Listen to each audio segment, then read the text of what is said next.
आगे बेटा कूड़ा डालना है, डाल दो। मैं तुम्हारा इंतजार कर रही थी, तुम कूड़ा डालोगी तो फिर मैं सफाई करती हूँ। डाल दो।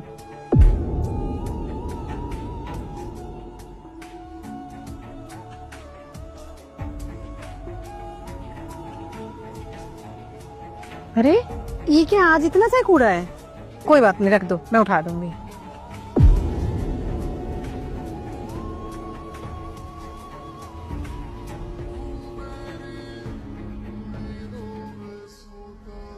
आ गई बेटा? कितनी देर से मैं तुम्हारे इंतजार में खड़ी हूँ, अब आई हो तुम। देखो बेटा, आगे से ना कूड़ा टाइम से लेकर आया करो, ताकि मैं भी टाइम से सफाई करके फ्री हो जाऊँ। चलो अब रखो कूड़ा। अबे वो बुढ़िया पागल हो गई है क्या?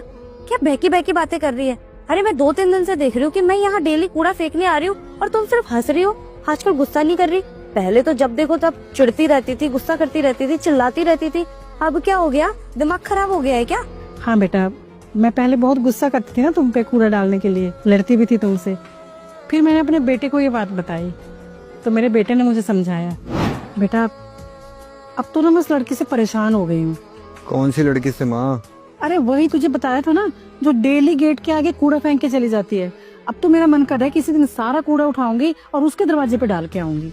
देखो माँ, अगर आप भी वैसा ही काम करोगी जैसा वो लड़की करती है तो फिर आप में और उस लड़की में क्या फर्क? अगर तू कह रहा है तो मैं ऐसे भी करके देख लेती हूँ। ठीक है। अब देखो, मैं पागल ही तो थी जो तुमसे लड़ती थी। तुम्हारा भी टाइम खराब होता था और मेरा भी टाइम खराब होता था, क्योंकि तुम्हें तो कभी अकल आने वाली थी नहीं। वो कहावत सुनी है तुमने कि भैंस के आगे बीन बजाने से कोई फायदा नहीं होता। तो बस जब मुझे ये चीज समझ आ गई ना, तो बस फिर मैंने ये ठान लिया कि अब तुम जब भी कूड़ा लेकर आया करोगी ना, मैं बस हंस के तुम्हारा स्वागत किया करूंगी कि प्लीज डालो बेटा। I am really sorry aunty, मुझे ऐसे आपके घर के आगे कूड़ा नहीं फेंकना चाहिए था। मुझे भी समझना चाहिए था कि मैं बस आपको परेशान करने के लिए कितनी छोटी हरकत कर रही हूँ। बट आज आपने मुझे समझा दिया। आइंदा से आप चिंता मत करिए, मैं ये कूड़ा कभी भी आपके घर के सामने नहीं फेंकूंगी। इवन अगर मैं देखूंगी कि कोई बाहर गंदगी फैला रहा है तो मैं उसे भी वो करने से मना करूंगी। बेटा मेरी तो उम्र हो गई है, लेकिन तुम तो आजकल के बच्चे हो, पढ़े लिखे बच्चे हो, सब चीजें देखते हो, सुनते हो, समझते हो कि हमें अपने घर के साथ साथ अपने घर के बाहर, अपने आसपास भी सफाई रखनी चाहिए।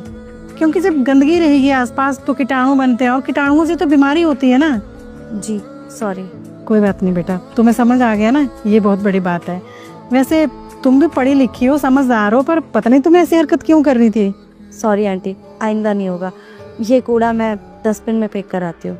ठीक है बेटा।